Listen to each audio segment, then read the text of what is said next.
इधर देखो वर्ग बनता कैसे, दो संख्याओं का गुणा। मान लो a into A, a into A, a into A हुआ a इंटू ए, तो उसको कैसे a इंटू ए लिखोगे तो क्या लिखोगे का, हम प्लस करते हैं अगर a प्लस ए तो क्या लिखेंगे 2a, क्या लिखेंगे 2a, दो ठो a, क्या लिखेंगे 2a। लेकिन अगर a इंटू ए हो तो क्या लिखेंगे a स्क्वायर, क्या लिखेंगे a स्क्वायर, क्या लिखेंगे a स्क्वायर। हाँ तो वही होता है किसी संख्या का अगर मान लो हमको 2 का स्क्वायर निकालना है, क्या लिखेंगे स्क्वायर, यानी वर्ग निकालना है।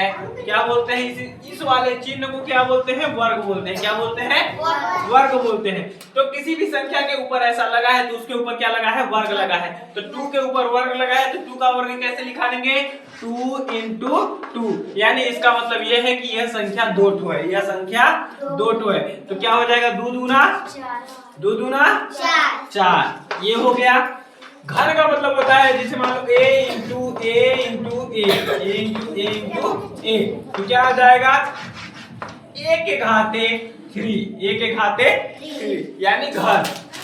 इंग्लिश बोलते हैं क्यूब, क्या बोलते हैं cube, a into A into A, a के घाते क्यूब, ठीक, या a के घाते घन। इसी को बोलते हैं a के घाते 3। जैसे अगर घात बड़ा होता जाता है तो उसको a के घाते 4, a के घाते 5, a के घाते 6 बोलते हैं, ठीक ना। इसको बोलते हैं घातांक, इसको बोलते हैं घातांक, और इंग्लिश में बोलते हैं पावर। इसका पावर बोल की बता रहा है हमारा पावर कितना है, हमारा पावर कितना है 3 है, ठीक।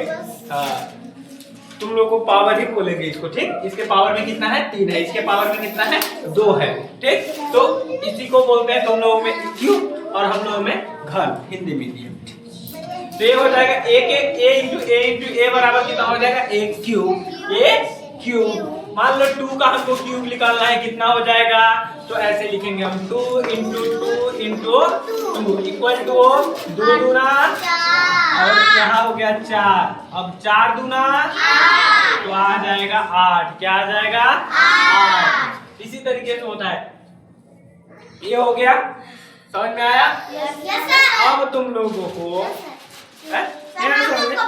कैसे नहीं समझ में आया, 2 के घात में कितना है, 2 के घात में कितना है 3, यानी 2 कट में है 3, तो 1 ठो 2 3 2 ठो 2 और ये कट हो गया 1 2 देखो 1 ठो ई 2 हो गया, 1 ठो ई हो गया, 1 ठो ई, तो कट मिला के तीनों मिला के सब मिला कट हो गया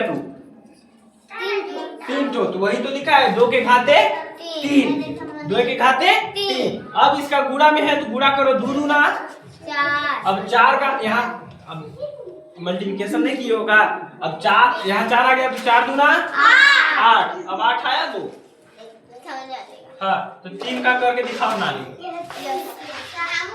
हाँ 3 का वर्ग भी करो और 3 का घन भी करो, स्टार्ट करो।